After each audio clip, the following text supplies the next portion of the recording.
But yeah, I don't really see too much of a difference between what these youngsters are wearing now compared to what they were wearing in the '90s and what our generation was wearing and still wearing.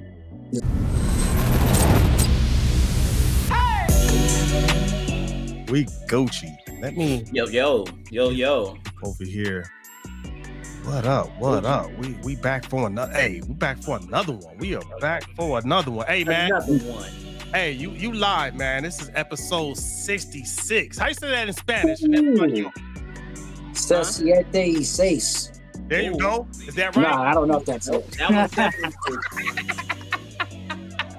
Hey man, this is episode 66 of Technically Speaking, man, where we are giving you news you can use. Hey, we got your host, your co-host, Corey Giovanni. What's up, sir? What's going on, man? You already know how it is. Just grinding out and grinding up. Yes, sir. Yes, sir. Then we got Dr. Poole. How you doing, sir? Hey, man, things are going swimmingly. Hey, I like that. Right? That was going pretty good. He said that with so much poise, too. Yes. Would you happen to have any Grey Poupon? I know. Right? I don't do that pinky though, man. Hey, pinky's up, baby. Come on now. And Bobby Lopez, she's on her way. She went to a different time zone, and she's gonna join us later. She's kind of, since she got out the army, man. That whole 15 minutes prior to 15 minutes prior, man. You know, how she lost that, but she's gonna be joining us later. And I'm Geronimo. AKA, how you doing, Mr. Geronimo? Man, I'm getting better. Indigo, whatever. I'm better, man. I'm better. Actually, last week I was kind of under the weather. Dude, it actually hit me hard, dude. I was down and out for the rest of the week, Dr. Poole. Oh, man. I'm getting better now, man. All I did was rest the rest of the week. But I'm better, though. I'm better. Okay. See, it's because you can't take that Tylenol, man. I can't take that Tylenol, yeah. Nah. You can't have Tylenol? Nope. Got that fatty liver, dog. Got that fatty liver. Can't do the Tylenol, man. But I mean, there's a way to get rid of the fatty liver again, isn't it? Oh yeah. It's just it takes time. It takes time. Definitely work. Just eating healthier and watching out for well, when I found out about it, so just as news you could use, right? Yeah. I found out about it a while ago, man. But one of the biggest things that contributes to fatty liver is high fructose corn syrup, man. Sugar. Soda pop, man. That too, sugar, but more specifically, high fructose corn syrup. Because it's in so many different things. That's what was literally killing me. Hey, welcome, Bobby. There she is. But like I had to learn to avoid a bunch of the foods that had it, like ketchup, a lot cereal, of ketchup, right? Relish, a lot of cereals, soda, juices. They put that stuff in a lot of things, man. So in everything. Wow. And then if it has sugar and high fructose corn syrup, that's like a double whammy, man. Yeah.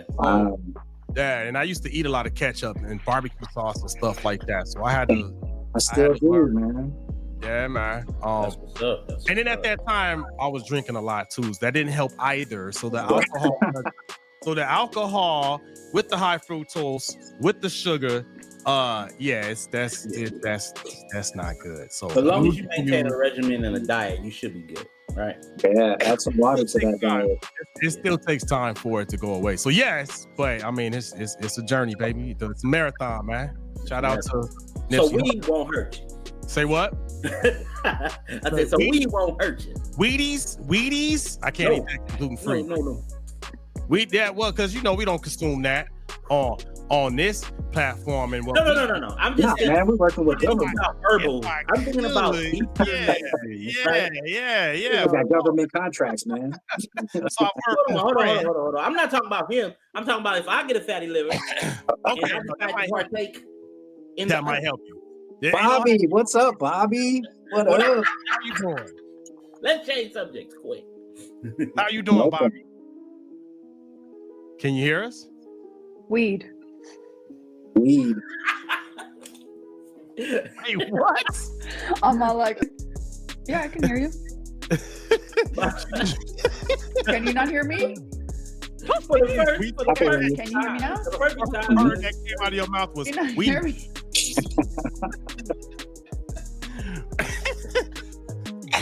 hear me? We can't. Can you hear me? Yeah. Yes or no? Yeah, you're a little jumpy though. The screen's kind of jumping a little bit. Seems like there's like a delay. Yeah. Yeah. Where you at, Miss Where I'm Bobby? at. Where you at? Colorado Springs. Colorado's. Oh, you got one of your events. What's that? Colorado Springs. Hey, Colorado Springs. That's going to be relevant to put some of the conversation later on. Mm. Oh yeah. Oh, that was freaky right there. That was.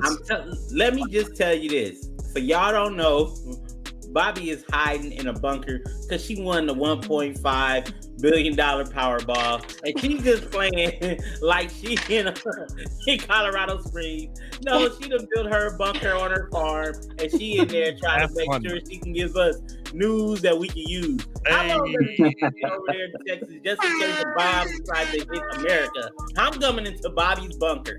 We need to get a broadcast from Bobby's bunker. A B, dude. Bobby's broadcasting bunker. Bobby's bunker. Hey, that actually sounds like a good show. Have her and dressed up in army fatigue, man, with a AR-15. Yeah, decked out. Yeah. Oh yeah. Colorado snow limits. Say what? You said with a tinfoil hat? I'm saying. That's how it is when you win that Powerball, right, Bobby? Yeah, with a tinfoil hat. That'll work. Let's jump to it though, Corey. What we got to talk about? I did not. Oh man, we got several things talking about today, But before we jump into that, I want to just say congratulations to Barack Obama and K-Dot for bringing in some Emmys yesterday. You know what I'm saying?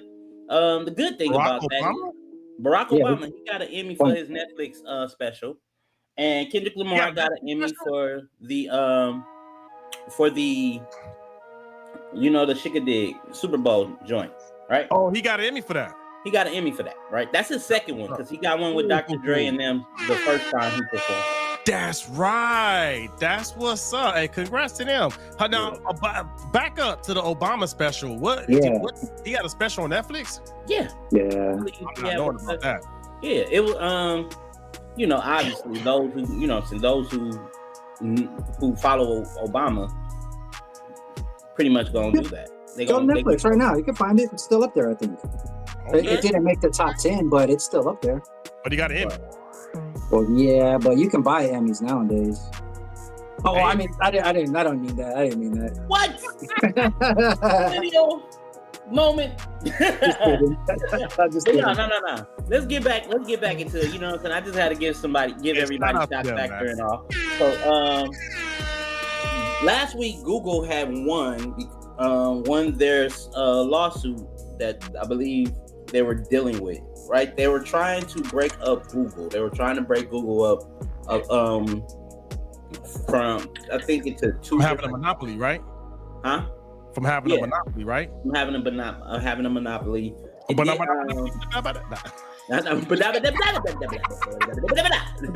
That's all, folks. Pause. Everybody here gonna turn into a Busta Rhymes.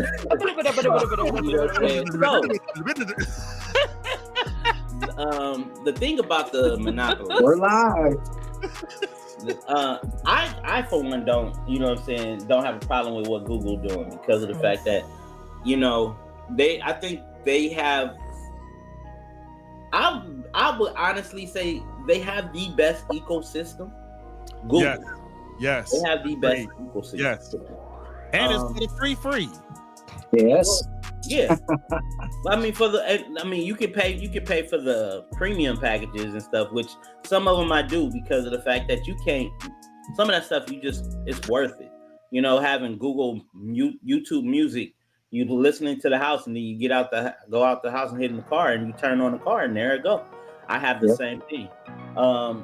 It's Google Play was amazing, and then they transferred over to YouTube Music. But the thing about it is, I wouldn't see why they wanted to block something that is free. You know what I'm saying? It's convenient. It benefits everybody, and it also keeps. I believe it's security. So if think about older people, right? They forget their password to one thing, they got to remember it on another thing. If you have your Google ecosystem set up, all you got to do is remember one password. Single sign on. Yeah. However, I just think that I mean I didn't like monopolies back when I worked in wireless because I felt like it didn't give the customer a fair shake, right? Because just think about it. Back in okay, so in the recession that was happening in 2008-9, right? A lot of people messed up their credit, right? Yeah. They did. So they were able to bounce to another carrier to get a cell phone. Right. You know what I'm saying? If you had a monopoly, right, where you messed up your credit with one company, then you're just screwed. You're just out of it. You're out of it. You wouldn't be able to go to another company because that other company had bought that company, and that company right there would not allow you because of the fact that you lost your credibility with this company. Yeah. Monopolies restricts you from fresh starts. Yeah. You know what I'm saying? But let everybody get a piece of that money, right? Let everybody get a piece of the cake. Yeah. Don't be greedy. But what do you guys feel about that? You know what I'm saying? Bobby, since you're in the bunker with the Powerball, how do you feel about that? What is with the bunker stuff? She ain't got no pictures in the background. So you're. Oh my gosh. So you're saying that monopolies prevent people from having fresh starts, right? Correct. Is that what I'm understanding? Okay. Yeah. I don't remember having an issue with any of that of necessarily what you're talking about. So I don't know if I even have like an opinion on it because I haven't had anything like that, or I don't think I've known anybody that's had that issue either. Right. But I mean, but it doesn't make sense though, right? When you're bringing it up, let's say AT&T buys out Sprint or Cricket, right? AT&T buys out Cricket. But if you had a bill left over with Cricket and it was pretty substantial, you're saying that AT&T won't give you service because of the outstanding bill that you had with the company that they purchased. Correct. Yes. And I'm not saying that they shouldn't pay that bill.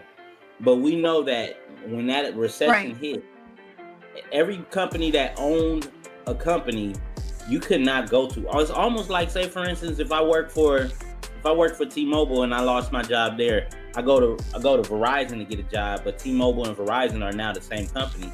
I can't get a job there because I was restricted to getting a job here. Yeah. Okay, I see what you're saying. Like, you can't mess with us because you didn't do right with them. And again, you know what I'm saying? Certain times in history, you have to give, you have to show some grace, is what I say.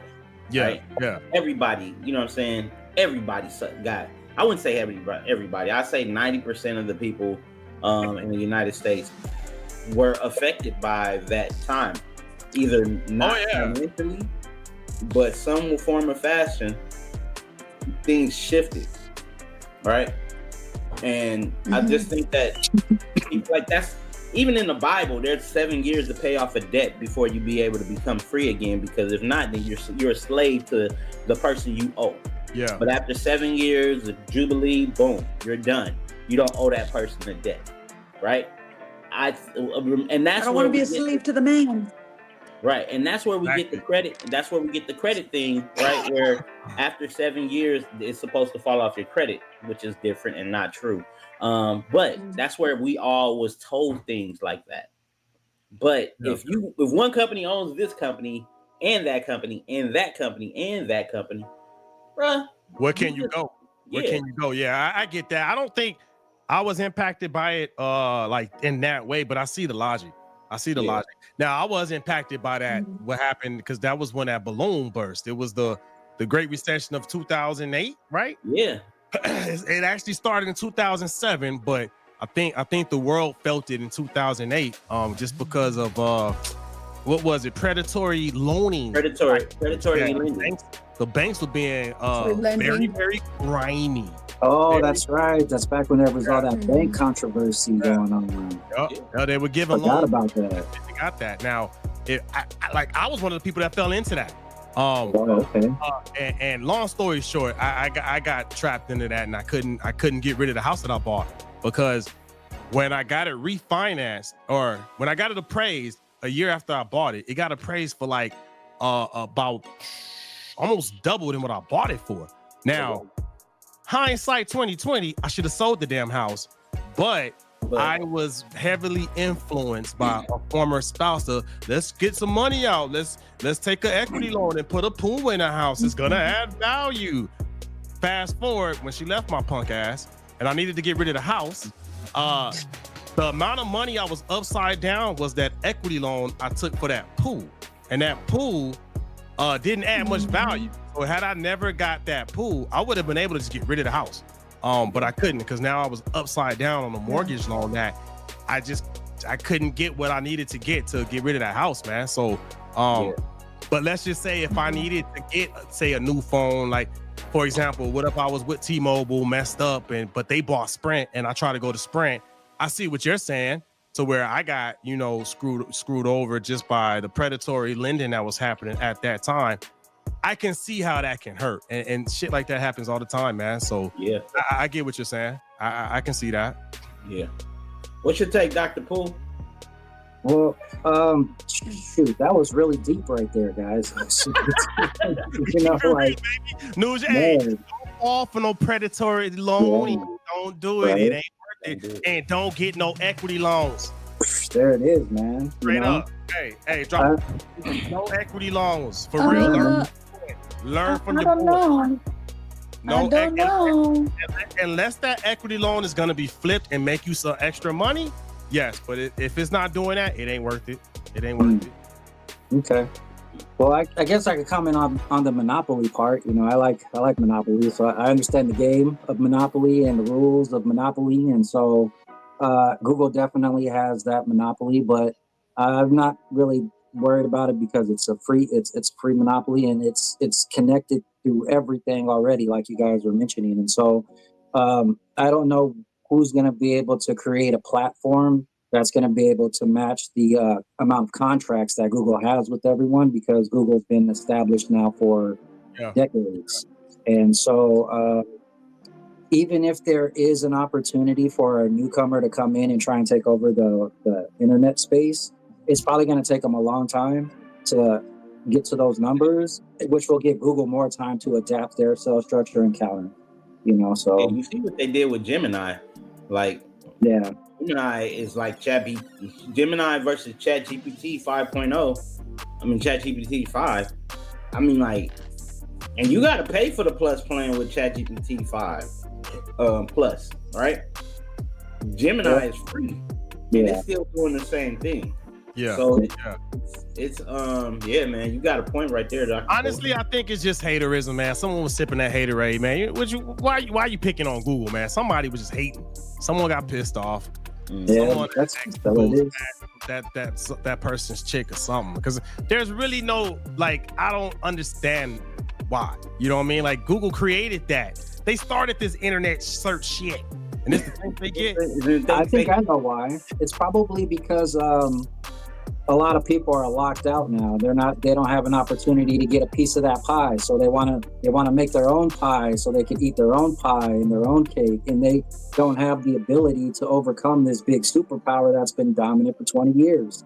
It's like wrestling. Imagine a small wrestling corporation trying to come and compete against WWE, who's been holding it down for 30 years. It's going to be very hard for that smaller company to overcome this giant, and they're watching the moves the whole time. Google's watching the market, and AI is number one, so they created their own AI. It's probably the number one AI because Google's number one. Yeah. Like NWA got monopolized by WCW, and then WWE monopolized WCW. That's how it works, man. Yeah. But monopolies are illegal, You're not supposed to be able to have a monopoly, I guess. But I don't know how the rules and laws work when it comes to finances like that. Do you guys? You know how it works and shit? No, that's not my expertise. But you want to know what ain't a monopoly? Anybody listening, maybe if you're hearing this, if y'all know anything about monopolies, let us know. Yeah, and make sure you subscribe while you're telling us. Hey, click that like button, man. Click that like button. Let's go. What was you about to say, Corey? But you want to know what ain't a monopoly? It's not a monopoly, sir. Fighting games, boy. Fighting games, right? And when those games become movies, like we talked about, I think about 3 months ago, Street Fighter. And because the reason why we talked about it, because 50 Cent was rumored to play Balrog. So the rumor is true. And Street Fighter will be coming to you 4 months after the new Mortal Kombat movie in 2026. Mhm. Ooh, new Mortal Kombat. We about to have this year. We didn't have that many. We had some superhero movies, right? Right. We had Superman. We had Fantastic Four. We had the new Avengers, aka Thunderbolts. We had Captain America. Thunderbolts. But you know what I'm saying? This might be the fighting next year. Might be the fighting year because now all these movies have universes, right? Yeah. King Kong got the Monsterverse with Godzilla, and then you got the Mortal Kombat, and then you got the Street Fighter. So, Chimo, tell me about your Hadouken experience. Hadouken. Oh, I was never really into like using Ken or Ryu, man. I was Chun-Li all the way. Chun-Li all day, every day, man. We talked about it before, man. I learned how to do her counters to the Hadouken and all of that stuff, man. So, dude, yeah, it was good times, man. That was taking us back when we used to put the quarters on the arcade game and let you know, hey, I got next. Huge Chun-Li fan. When that Chun-Li movie came out, about, what was that? Almost 20 years ago when that Chun-Li movie came out. It was the chick that played in Smallville. I had like the biggest crush on her. I can't think of her name. What was her? I can't think of her. I might have to look her up, man. Hold on. Don't look her up. Oh, I gotta look her up real It's quick. gonna be in your search feed. It's all right. Hey, that's y'all see I got a couch right here, so I'll just sleep right here on the couch. We all good, baby. Oh man. Does it fold out? I hope it folds out, Is man. it worth it? Yep. I gotta think of her name, but when that do y'all remember that Chun-Li movie that came out? I remember the Chun-Li movie, man. I do. I didn't see it. Her name. Kristen Curick. Yes, dude. I had the biggest crush on her doing Smallville, and then she played Chun-Li. What? That's my experience with Street Fighter right there, dog. And then Street Fighter 4 on PlayStation. Yeah. So I'm excited for that movie to come out, man. I'm excited. What about you, Dr. Pooh? Tell me about your Street Fighter experience, brother. Man, well, I liked Street Fighter when they did the crossover with Marvel, man, and they were doing Wolverine tag teaming with Ryu and whatnot. Like, that was awesome, man. And if they were to ever make a movie where they combined those two, like, oh my God, man, what would that universe even look like? That would be amazing. Dude, that would be amazing. It'd be expensive. I'm excited. They need to make more. It almost seems like it's all fighting movies nowadays. Though. Hey, nothing wrong with a good fighting movie, Bobby. Talk to me about your Street Fighter experience. I know you have one. Don't say you haven't.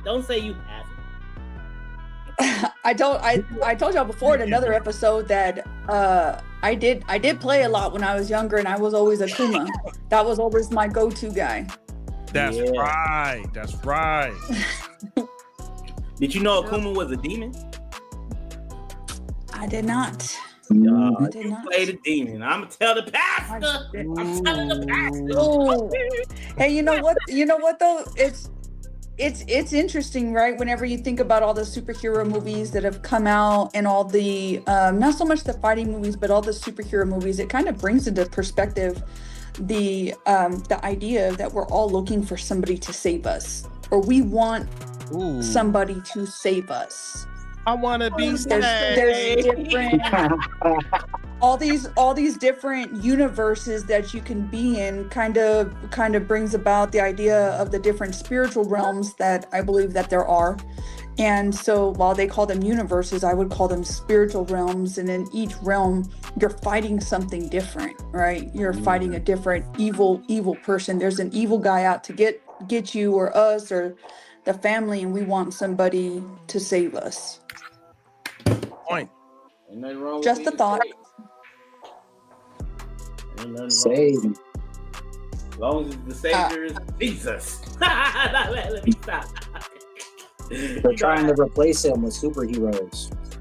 Yep. Yeah. But no, Bobby, you made a good point. You know what I'm saying? I've always looked at superheroes as like somebody who wrote or created something to put something in the earth that's not there, right? Because of the fact people looked at superheroes more so as the like the happy ending person, the person to make the happy ending, right? Where's your video, sir? Oh, what?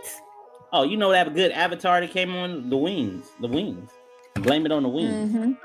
You know what I'm saying? But nah, since I got put on blast, I might as well tell the truth, right? My camera fell. Hey, You doing all this talking. I'm like, yo, where you at? You're supposed to act like it ain't there, but you put me on blast. I'm on blast. I guess. Hey, there it is. Like, Camera fell, everybody. put them on a glass. I'm gonna just put them on blast. Yeah, but no, Bobby, you made a good point, and I thought about that too a while back when I first started watching so many superheroes. People are looking for, and I do believe people are looking for saviors. You know what I'm saying? Whether it's a religion, whether it's finances, some people are always looking for saving or being saved. Politics. Yeah, somewhere. You know what I'm saying? Good point. Good point. And it's funny enough because when I found out why Professor X and Magneto were created, they were inspired by Martin Luther King and Malcolm X. Yeah. Stanley,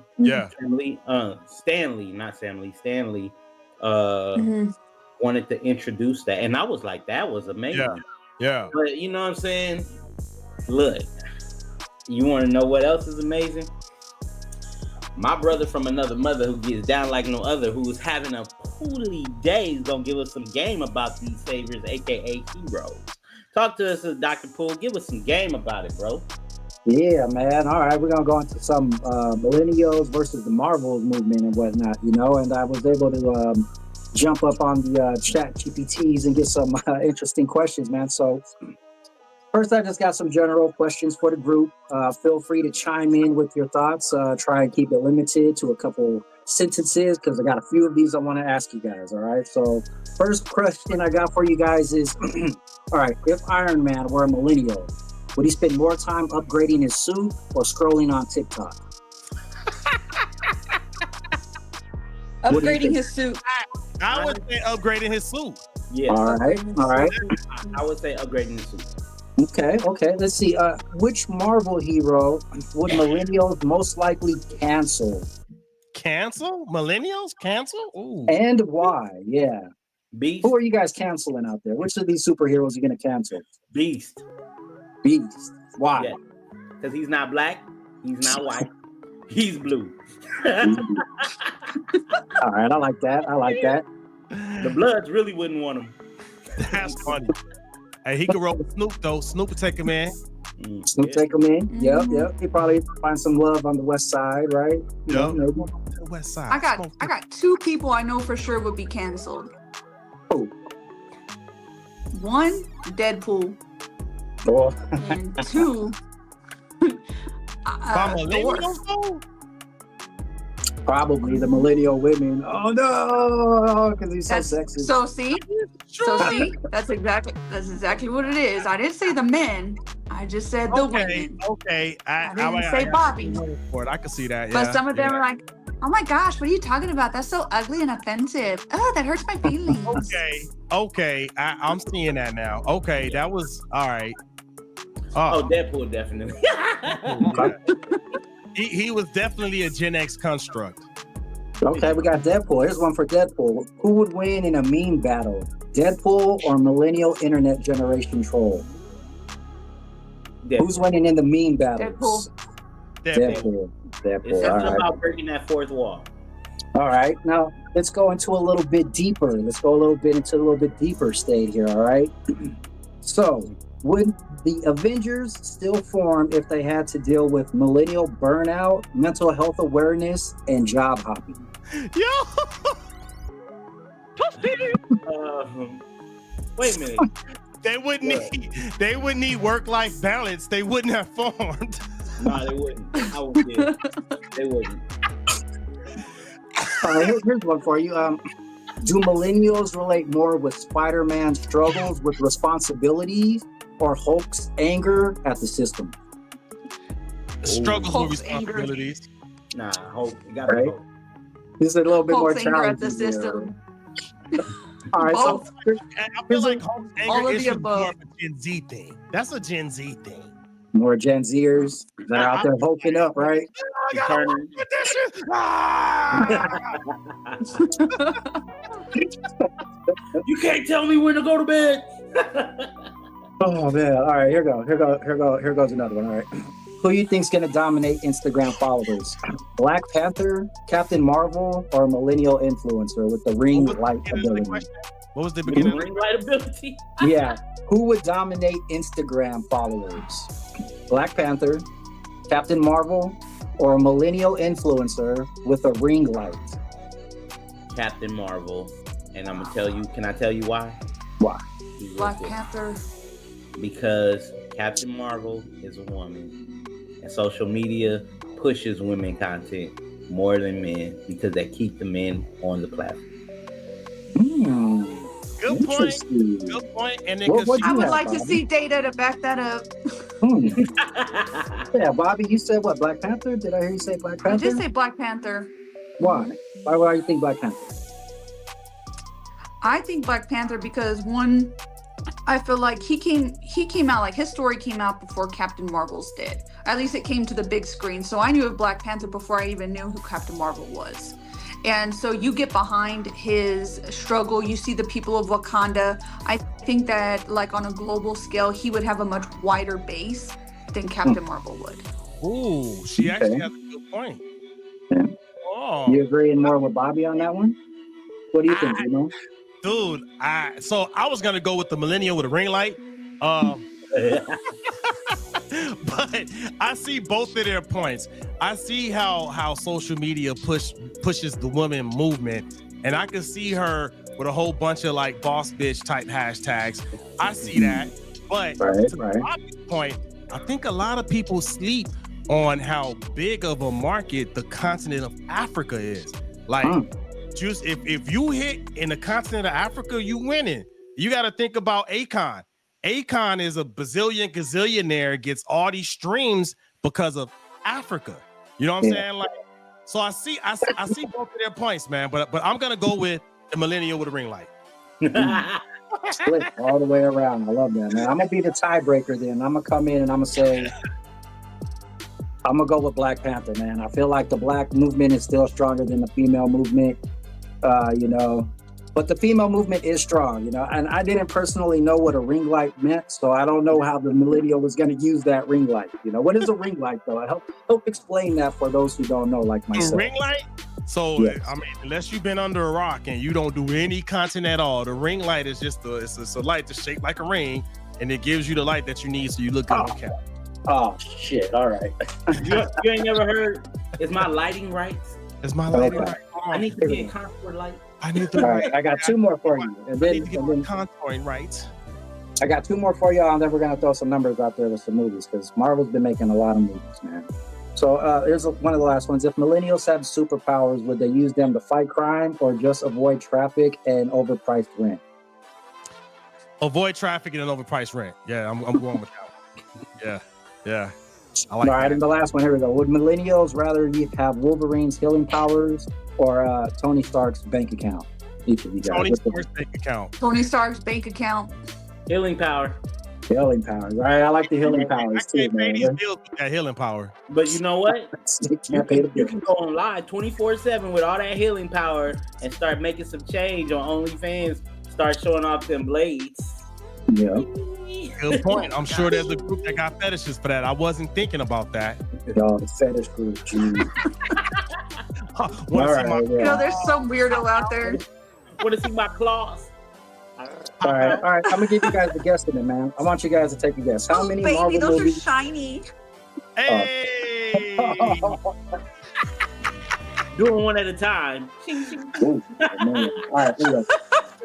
Tink, tink, My tink. bad. Go ahead. Sorry.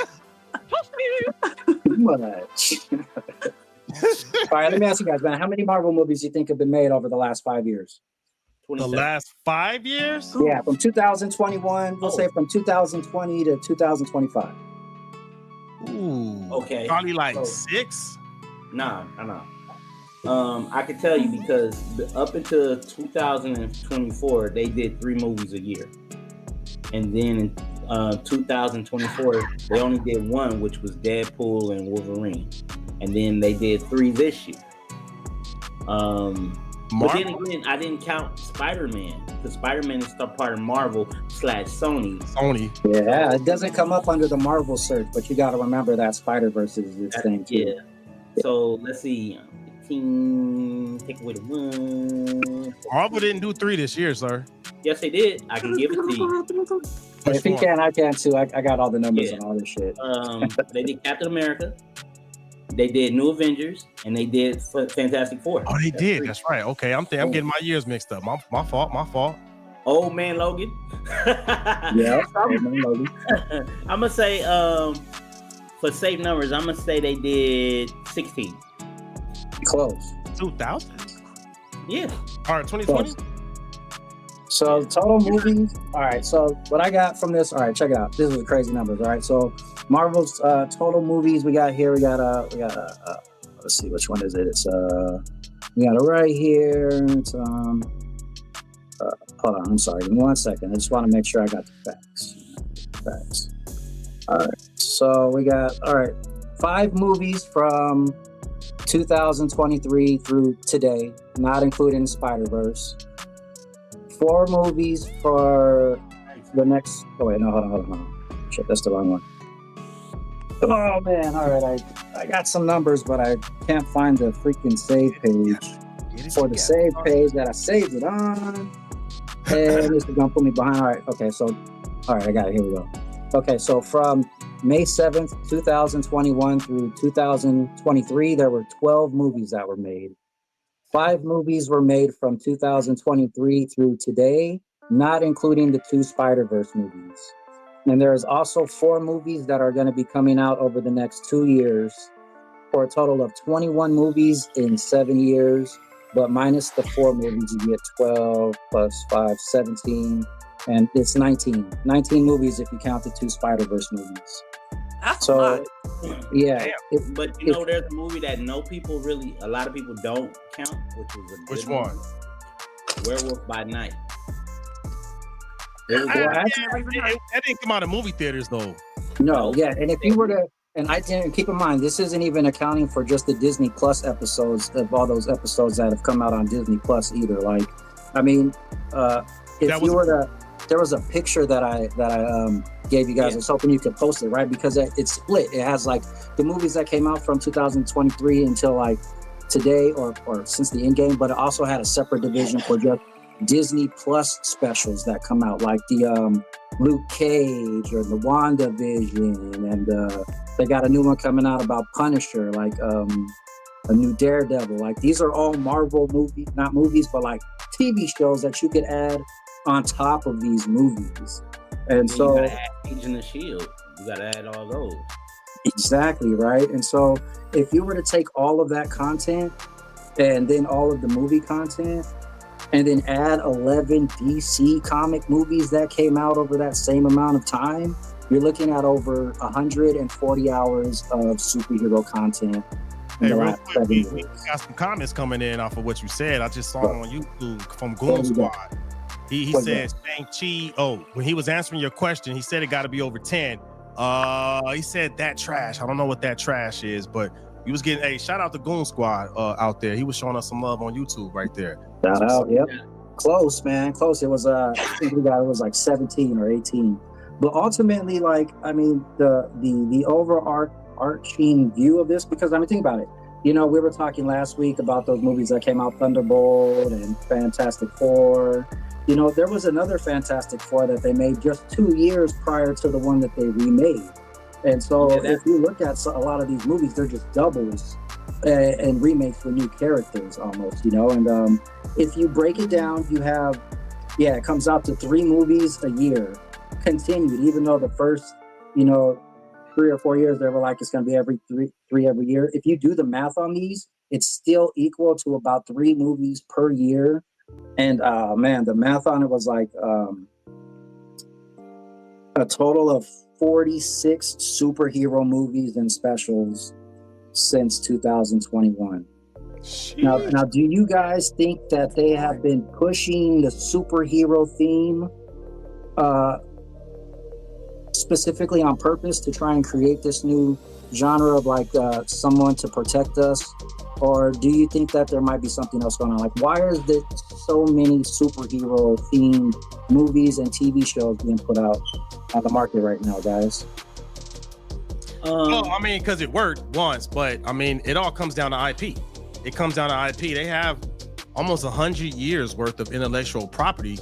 Yeah. It's been successful in so many different media channels. You got to think the original comic books, the original TV shows, they done had stage plays, they done had video games, phone games, like all these different media platforms, man. Really, it's just about that check, baby. Come on now. I don't think there's no like ulterior motives, initiatives other than cashing their motherfucking checks. Yeah, but also companies gotta monopolize what they've done, right? So think about the Fox and Disney merger, right? Those IPs, the reason why you had like Fantastic Four like within a couple months, I mean like a couple years after the other ones, is because of the fact that reboots, IPs, and also restrictions, right? People don't realize that out of all these movies, there haven't been an Incredible Hulk movie because Universal refused to let that IP go. Oh, okay. So you would never get you based off of what Kevin Feige and all of them saying, you would never get a single movie with the Incredible Hulk, right? That's the reason why Thor Ragnarok had parts of World War Hulk inside of it. Okay. But people love these stories. It builds on nostalgia, right? If we were kids. When next year there's going to be a He-Man movie, you know how many people gonna lose their butts and they shit for that? Excuse my language, everybody. When I'm talking to online, He-Man was one of the greatest heroes of all time. I love He-Man. You Master of the Universe, still one of my favorite movies. Exactly, and the remake is going to be crazy because it's going to be a crossover with Transformers. I was a Thundercat guy. Oh, I like them too. Thundercats. Oh, loved it. Yeah, so I wanted to bring this topic up specifically for you too, Corey, man. I know you missed out on our conversation last week, you know, and I know that you are the Marvel guy, definitely. So I want to give you an opportunity to help us understand more about the Marvel universe as well. And I guess just one last thing that I got for us, you know, to close it out. Maybe after this question, if we got enough time, we could try and create our own little superhero. But what's each of your guys' favorite comic book superhero?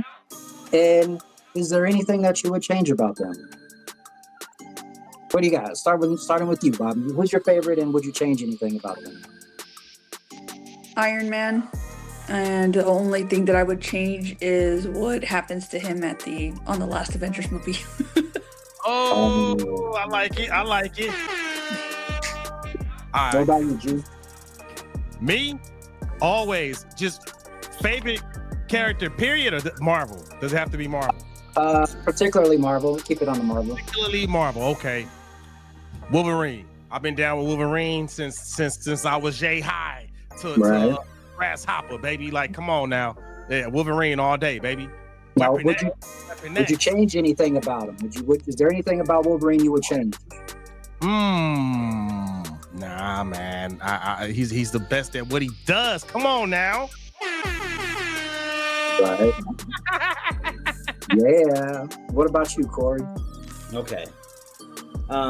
Wolverine definitely is my guy. I would go with Wolverine.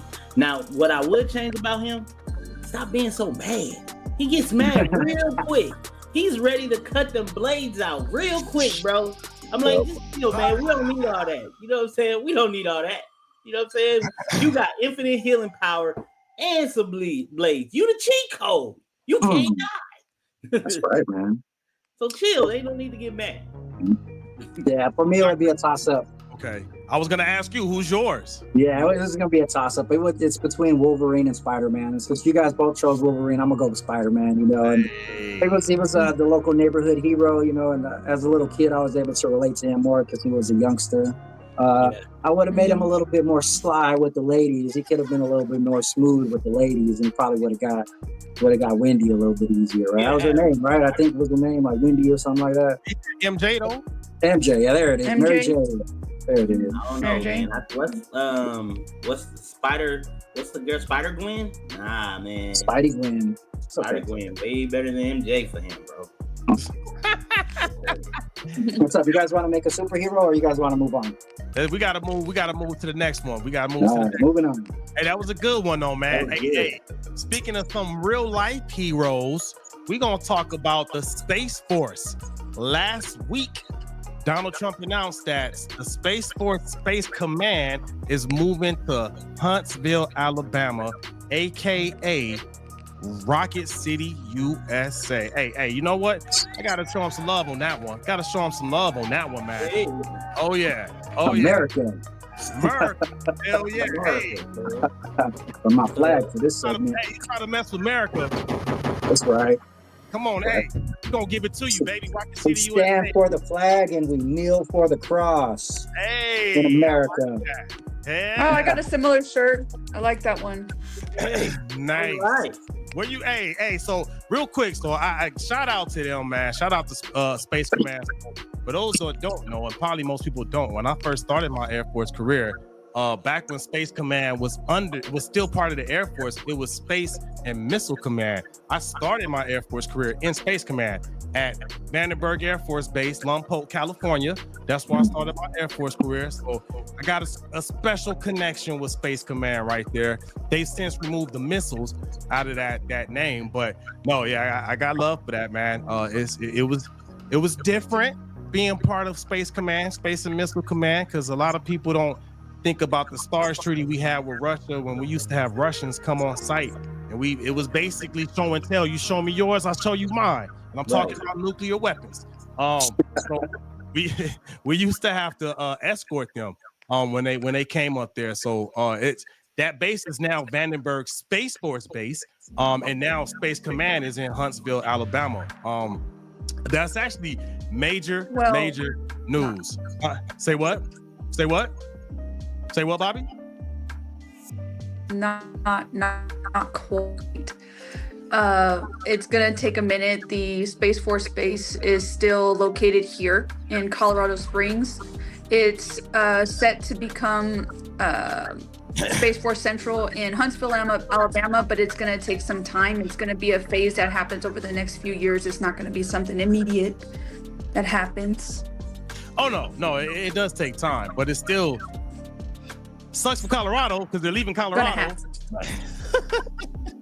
They're probably not happy, but that's actually good news for Huntsville, Alabama. But you all heard me call them Rocket City, USA, because that is the headquarters for Missile Defense Agency. So if y'all been tracking and heard me talk about the Golden Dome before, right, it makes a lot of sense. You already got the Missile Defense Agency down there. They're already going to be building like the nexus of the Golden Dome down there.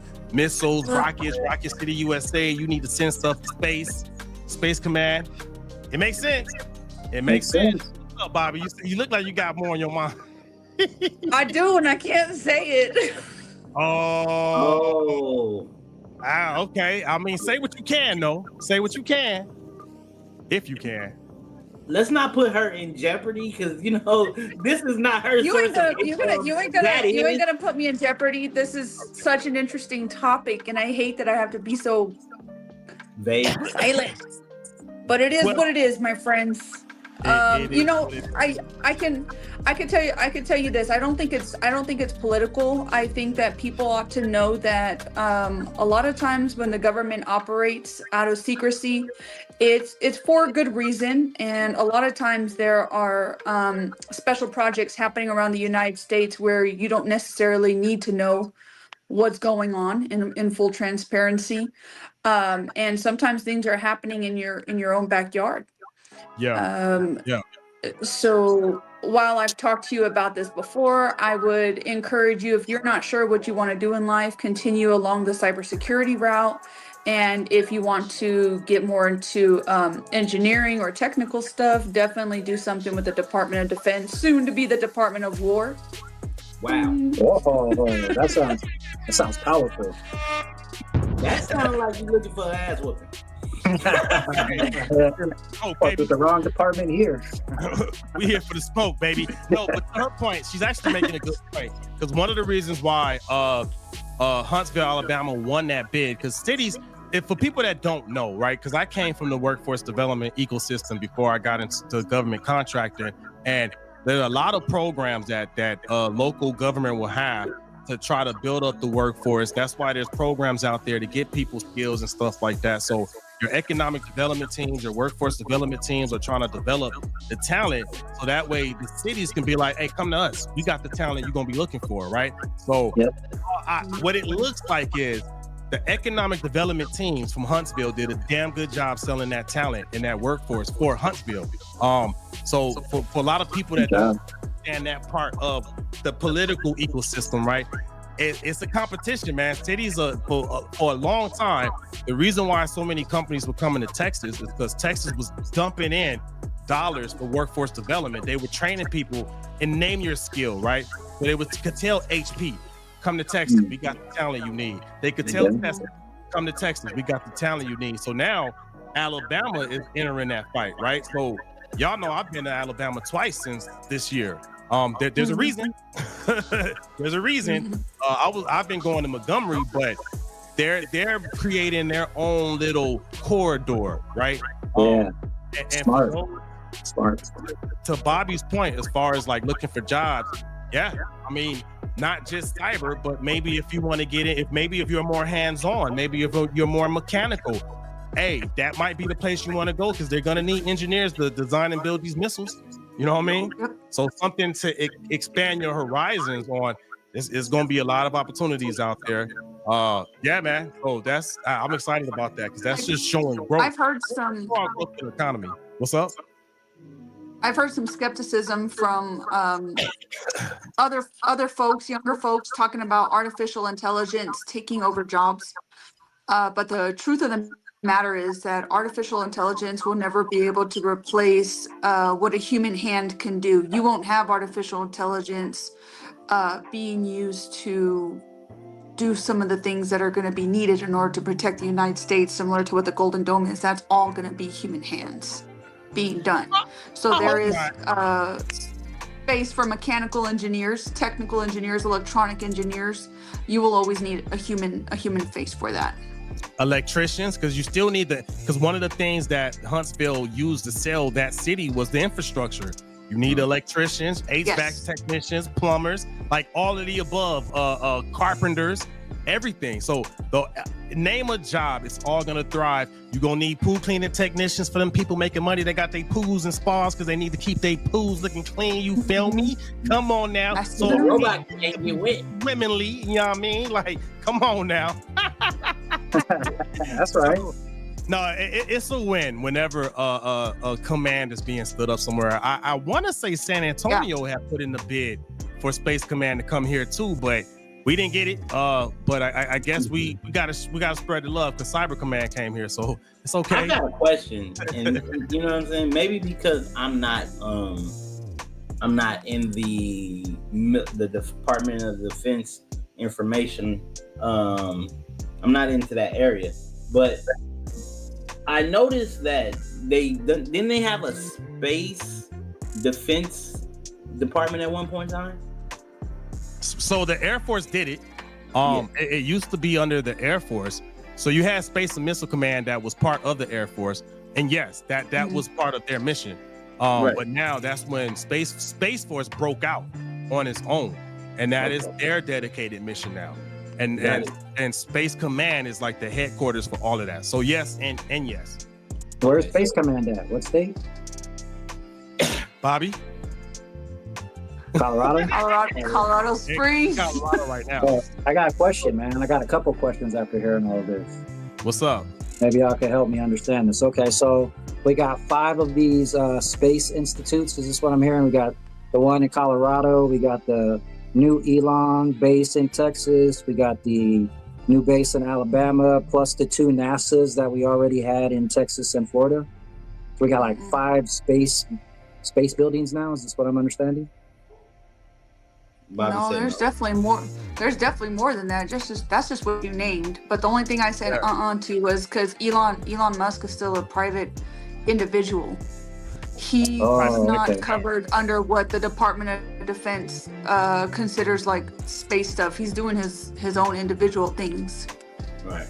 Because I noticed that it seems like it's controlling the Gulf of Mexico. Everything's from NASA, Elon's base, and now this Alabama thing. It seems You mean to the be Gulf going of all. America? I'm about to say. Yeah, okay, I'm sorry. Yeah, I'm sorry, the Gulf of America. You know, Put some respect you guys on understand that. what I'm saying? Though, how it seems like we're getting a space building that goes around the Gulf of Mexico somehow, like they're fucking linking that. And the only negative I see to this is this place in Alabama above or below sea level? And are they going to ever have to worry about a Katrina incident if they ever got a crazy hurricane? Like, Good question. you know, I don't know the answer to that. is that part of Alabama above? So I can speak to that a little bit. Part of why Huntsville threw their hat in the ring for what this looks like is because since the Missile Defense Agency used to be there, they already have the infrastructure needed in order to support Space Command. And so with that being said, when you have infrastructure like that already built, typically there's already going to be pre-planned like emergency weather issues that are already gonna be looked at prior to building some of that stuff. So I would think that they already have that in their plans as to why they were able to win that spot. Yeah. Somebody already thought of that. Go for it, then. Yeah. They got my, So I they got don't my think they support. would build something that critical in an area that was under sea level. I wouldn't think so. They I built don't- cities. Say They got what? flooded. You know, they built cities. But Well, close I to mean, maybe billions. local government probably, but you talking the Army Corps of Engineers that do all this Yeah. stuff. That's true. I would imagine the Army Corps of Engineers, they're gonna plan for that. You know what I mean? So I don't think they would allow something so critical to be somewhere that's Right. under level. You But got it local right. government, I can't. That's a whole different. Right. I think too they would have done weather analysis showing trends in like maybe the last 100 years. Like what are the possibilities of something like this happen? How often did this happen? What occurred? Who was affected? How did it affect the infrastructure? And then they build based off of that. Yeah, Right. yeah. So I don't think so, but I don't quote me because I don't know for sure. But I wouldn't think that the Army Corps of Engineers would have allowed that to happen. So, but good question though. Yeah. Great question. Yeah, man. So shout out to them. You know what I'm saying? Give them some more love. Yeah. Bobby's still not. Good job. I can tell Bobby not feeling it. She not feeling it, dog. I just want to know, like, if there's a defense, there's a reason for a defense, right? So is Of it like course. space invaders? We worried about aliens? Or we worried about dropping satellites? What we talking? So great question. So here's my take on it, and this is just my take. We've always wanted to dominate each domain we had to fight in, right, Bobby? The original domain was land, then it was sea, then it was air. Now we got to look at, well, after that was cyberspace. Now we're looking at space. Outer space. Yeah, outer space. So we never want to let our frenemies or adversaries get the edge over on us. So that's really what we're really preparing for. Got you. That's just my take. Don't, you know what I mean? I'm not a What's up, Bobby? If you're interested and you want to go a little bit more in depth, I could tell you this. If you ever get the opportunity, like I do, I'm a space comsec manager. I support AEHF support systems. So if you're curious, AEHF support systems. So if you Google that, you'll get a small roundabout idea of what is being done. Okay. And what we support. My last question, and then I'm gonna leave it alone. Okay. Can I go to Area 51? I just want to know. No, you cannot. Okay. So it is real. You will be turned around. Gotcha. Got him. So real. That means it's real.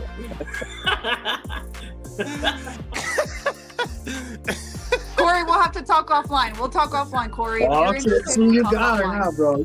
What's up, bro? Hey, man. Hey, so again, shout out to them for that. Hey, hey, did I freeze for real? Nah, you good now, bro. You froze. Look at that. Your freezing self, boy. We had a comment from my cousin right here on IG. I guess the question came up. She said, yes, extraterrestrials in outer space. I guess that was from the question earlier that one of y'all had asked. So she said there's an Area 15 in Vegas for fun entertainment. You could go there. That's cool. If somebody, look, I want to go where no one's gone before. Hey, speaking of that, we're gonna go somewhere else to close this episode out. So I love the birds. We gonna go where, at least when I was a kid, I didn't want to go there. I never wanted to go anywhere that had no dress codes for school, man, because I went to Gardena High, and one thing I remember when I was getting ready to go to Gardena, like for coming from UConn, intermediate school in Hawthorne, California, the reputation Gardena had, it was a very fashionable school. So the pressure was for me to get a summer job, and this is where you had to have polo and everything because you had the Tommy Hilfiger to be fresh. But that was a lot of pressure, man. That was a lot of pressure trying to keep up with all you fashionable people out there at Gardena High, man. Like, what? Talk about this dress code situation. Like, is there something that could be done with these dress codes that could relieve that pressure that I had when I was going to a new school trying to keep up with this fashion? That's funny. You said let's close out this segment with clothes. Hey. So let's talk. let's talk about dress code. I think just recently we this always comes up. You know, the school year just started, and if you're a parent like I am and you have a high schooler, because I see this primarily happening in maybe middle school and high schools, not so much in elementary, but middle school and high schools for sure, where at the beginning of the school year, the parent has to sign like a parental agreement saying that they read the student handbook, that they understand that their students are, what they are and are not allowed to wear to school. Now, my daughter goes to a school where we would consider it free dress. When I went to public school, it was all white polo shirts and khaki pants. So we had a dress code. And that dress code was enforced, because if you had khaki bottoms, they better be in the correct uniform or else your parents were getting called. You know what I mean?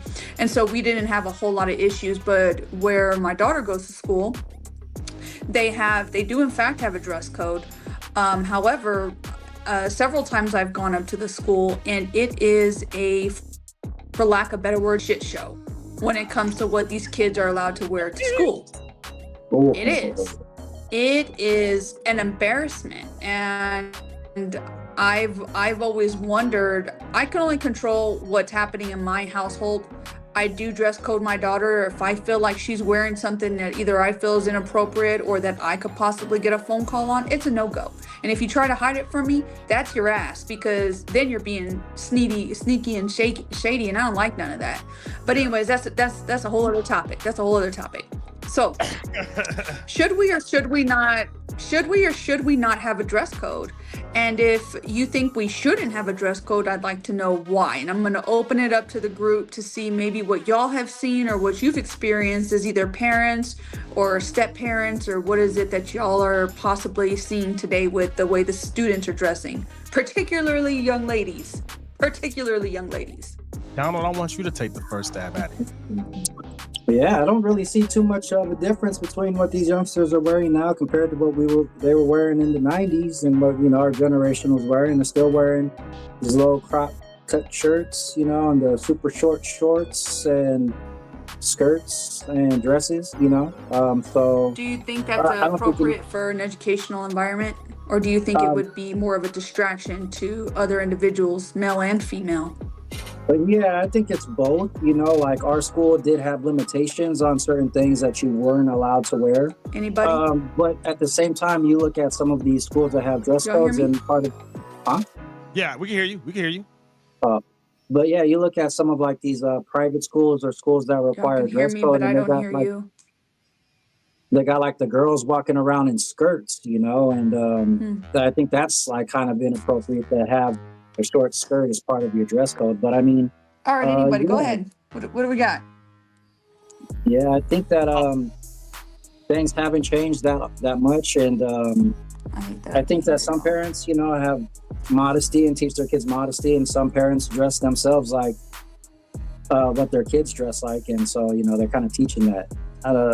Would be my best, I guess, experience. You know, Can you hear I us don't. now? Yes, I can.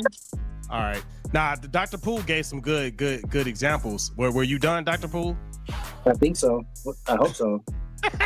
Yeah, no, I mean, like, yeah, I mean, to sum it all up, I think that there are not much differences between what's happening now compared to where we're at now. But I think that as long as the parents are trying to make an effort to themselves maybe not dress so, you know, provocative, then their kids might not dress as provocative either. Yeah. I'm with that.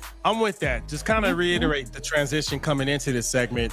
There was a lot of pressure, man. I can remember trying to bug my mom, trying to get name brand stuff. And one of the motivating factors of me getting a job when I got a job in high school was so that I could go to TJ Maxx or Burlington Coat Factory so I could get to, you know, the stuff that no one else bought that ended up, you know, in a discount rack. No, for real. Try to keep up, man. Like, that was a lot of pressure, man. So I'm for dress codes. So that kids don't have that pressure. Parents don't have that pressure. And the emphasis could be on the education part. Like, I agree with you then. I'm for dress code, but not dress code with the short skirt for the girls. You know, I don't think it's cool for the girls to be walking around in skirts like that, especially elementary school kids. All right, well, let's. Things inappropriate.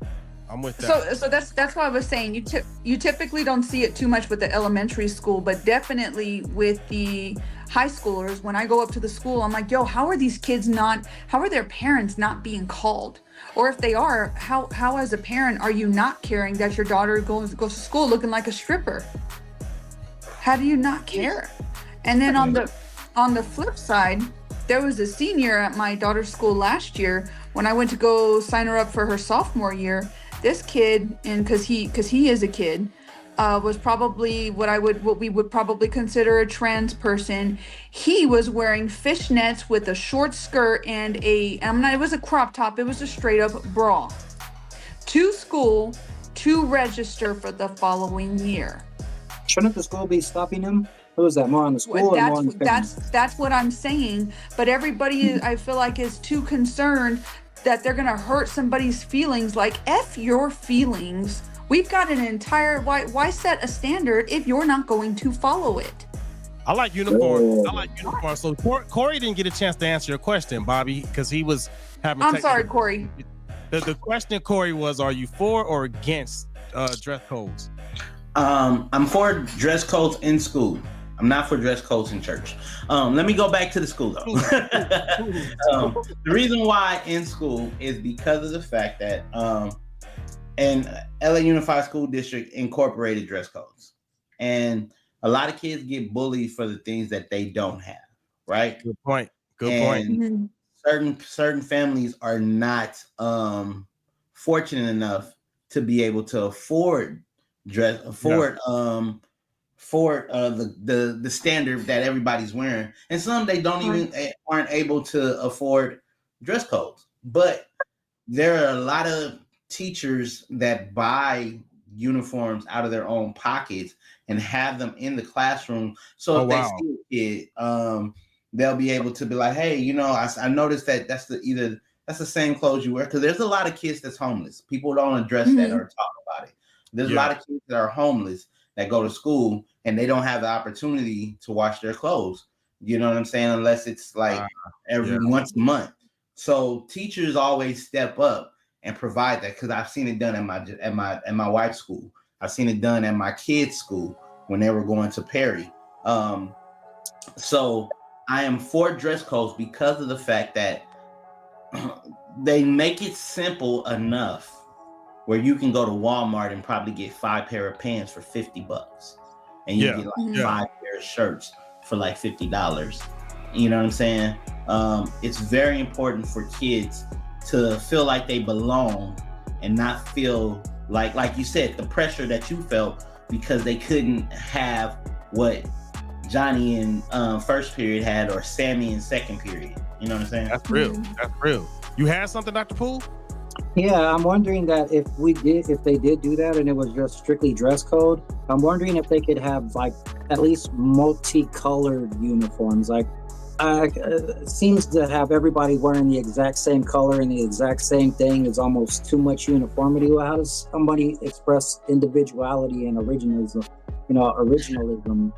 when you're forced to conform to the rest of the people around you? Right? I hear what you're saying. Go ahead, Corey. Okay, so here's the thing. If you're in LA Unified, there's several schools around each school. If your school wears blue and tan, and the school down the street wears red and tan, if you're on their campus in a whole different uniform, they're like, oh, he don't belong here. He's not in my uniform. He's not in our school uniform. They do it also to kill the confusion of people ditching. Because for every school, there's a school police.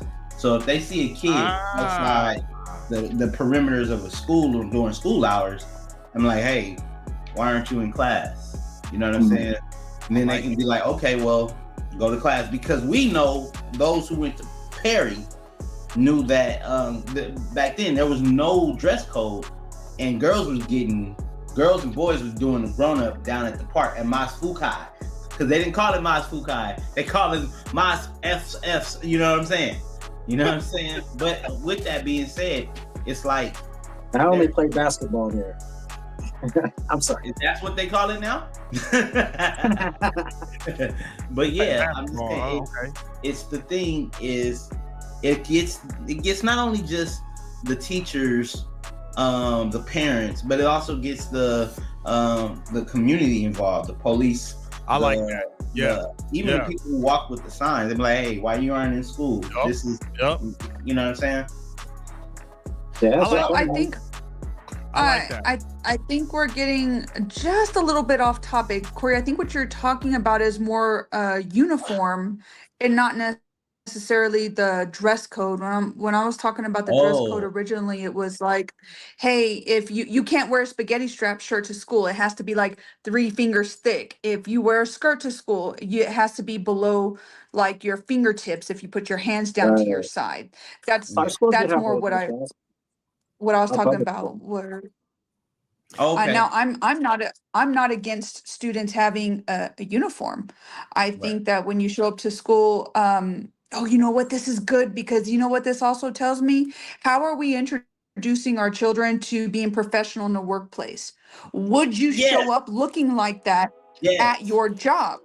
Will you have a job if you show up in a crop top? Will you have a job if you show up in booty shorts? I'm just curious. This ain't Hooters. Job on the internet, if we're out here to show ourselves as a professional in a workplace, we will show up according to the dress code that's for us in the guidelines of our employee handbook.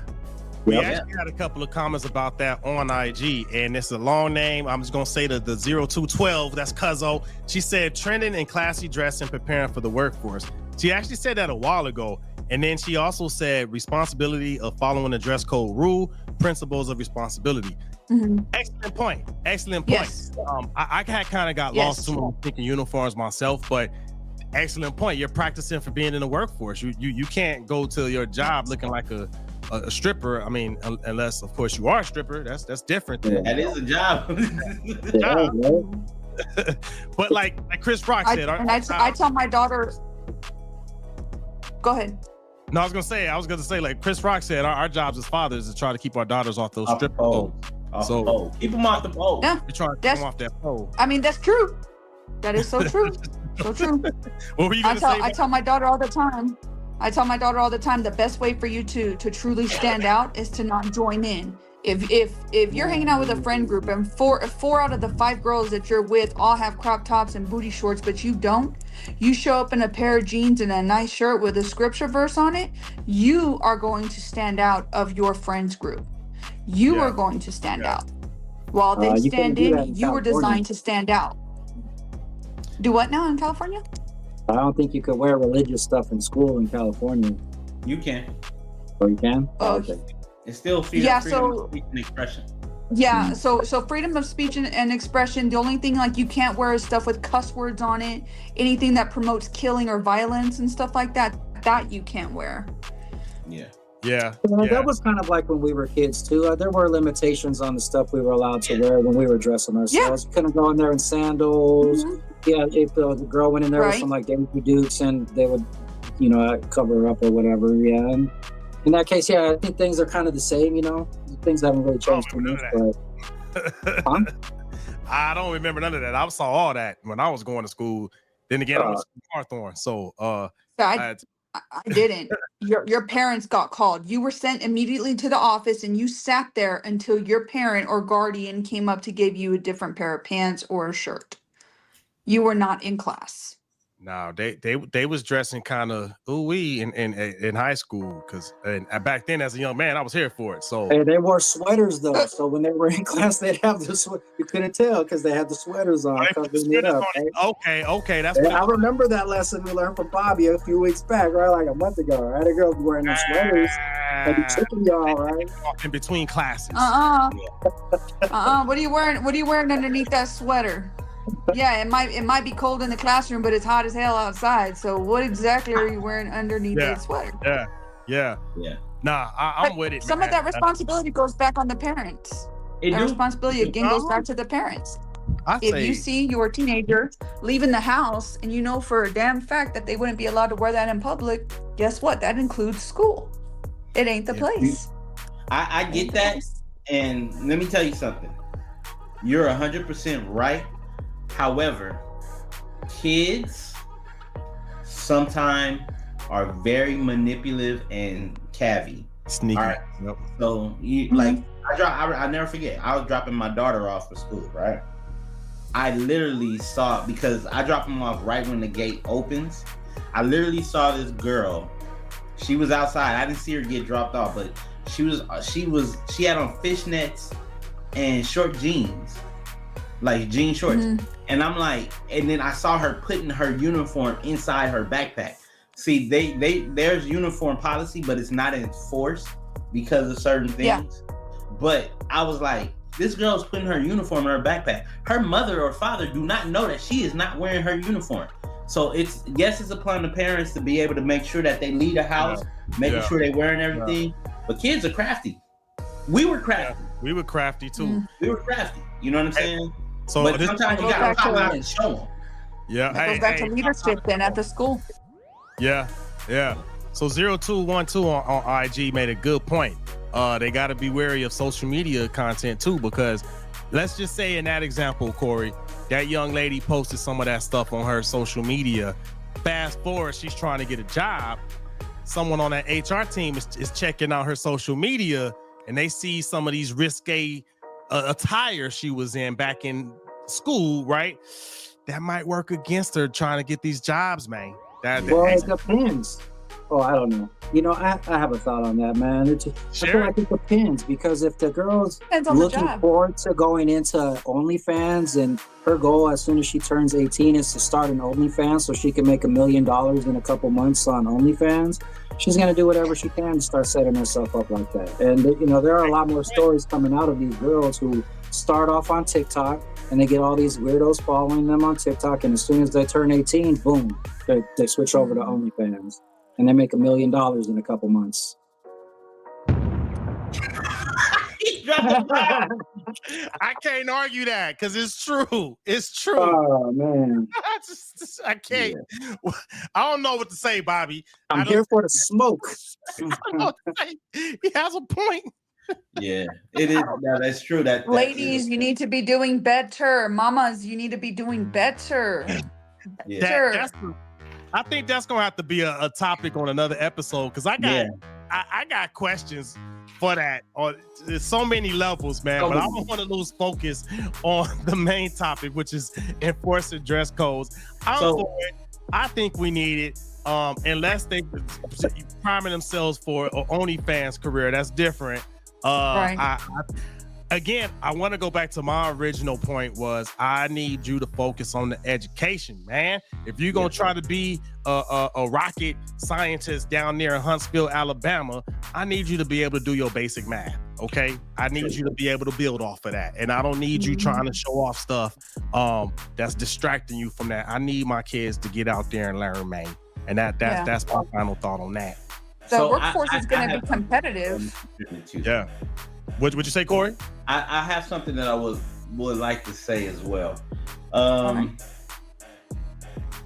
We did mention that the dress code is prepping you for the real world, right? Mm-hmm. Yes. However, our real world now is going to probably be different than their real world later. Work from home, freelancing, all these jobs right now allowing you to be able to do things remotely, right? AI is giving you a lot of freedom to do things because a prompt engineer who's going to be behind the keyboard not being seen, they can probably go into the office or log in with the t-shirt and jeans, right? And don't get it twisted. I've worked in an environment where we was able to wear t-shirts and slacks, but when we're going to go get clients and go see people in the real world like in IRLs, what the kids would say, right? Mm-hmm. We would have to be suited and booted. You know what I'm saying? But I truly believe the way things are changing now, because there's startup companies that's like, look, we're very laid back. Google was a very laid back company, and look how much success they had. It sure was. You're not lying. You know what I'm saying? You're not lying. So I think we just need to make sure we reinforce more so not the dress code, but the responsibility of you showing up professional. You may look like a bag of rags, but get your job done. Because yes, appearance is important, but if you can do that skill, and you can do that skill in flip-flops, and you can do it efficiently in flip-flops, and you can do it consistently, efficiently in flip-flops, damn it, wear your flip-flops. Yeah, you know what I mean? I get the job done completely. Personally, I can care less how you look if you can't get the job done. You know what I'm saying? Yeah. Good point. Got to dress for success. You can dress for success, but you can also fail in that dress. You feel me? You know what I'm saying? This is what I know, man. If you're in a cubicle and you're in front of a computer, nobody's looking at your feet anyway, because they're underneath the desk. Yeah, no, for real. But you know, one more thing. I love this topic. How you do anything is how you do everything. Yeah. So if you know what I'm saying, if you want to be able, and this is for the millennials out there, if you want to be able to have a lax job, learn some tech skills that's going to allow you to pay the bills, so that way you can be able to move around like you want to. You know what I'm saying? You create your own freedoms. You create your own freedoms in life. You create your own freedoms in movement. You create those things, but you also got to sustain them as well. You know what I'm saying? That's so true. Getting that wisdom along the way, it'll help you a lot, you know? Yeah. Yeah. You know? Yeah.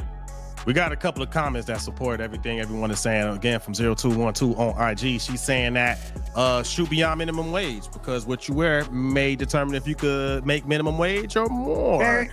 Very valid opinion. Yep. And she also said, but you got to start somewhere as far as learning how to at least present a professional image. Are you going to be an entrepreneur? Because not everyone's cut out to be an entrepreneur. Someone might need to get benefits from a W-2 job, a pension, a 401k, that you could use to maybe get investments and build portfolios. You got to find that right balance of like that freedom of expression, but also pay, right? So, excellent point. She's over here dropping some knowledge over here on IG. She want to be on the show. We gonna need her on the show. Hey, Cuzzo, you invited to the show, so let me know. Hit me up. That's Yeah, one man. of my many cousins on the Mexican side out there in LA. Cool. So out there representing Alhambra. Out. Yeah. Oh, all right. Valley Yeah. No ham, bruh. What you say? No ham? No ham, bruh. That's funny. No ham. That's funny. Wrap us up, Bobby. What's the takeaway? What's the takeaway from this? All of this. Encourage your students to dress for success.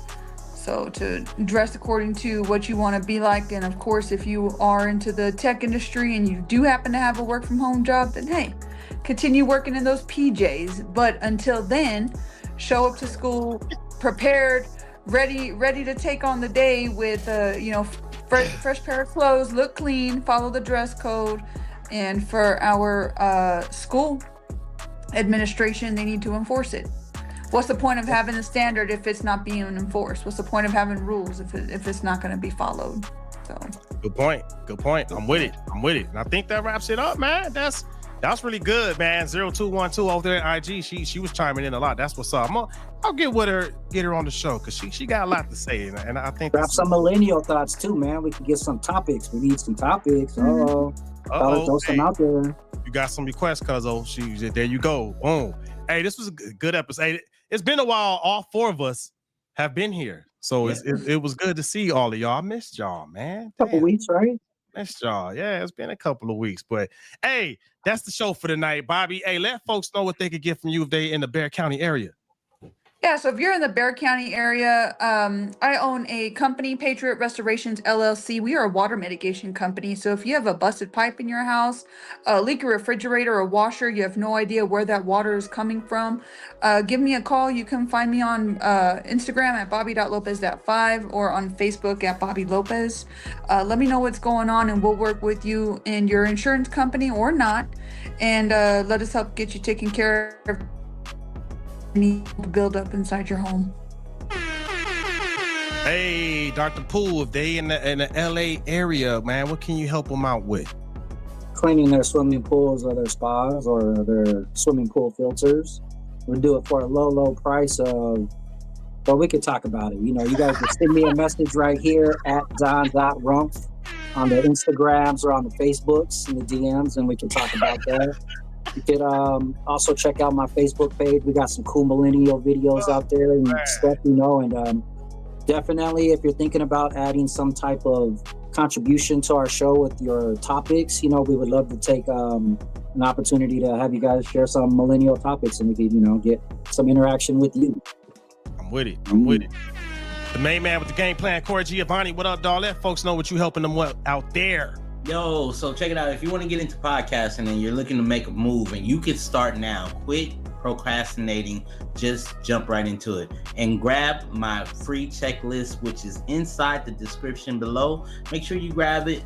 Go ahead and get some free tools like this platform right here. You can go ahead and sign up and get a free trial for this. And there's some other tools in there. And if you really want to jump into it, book a free coaching call with me.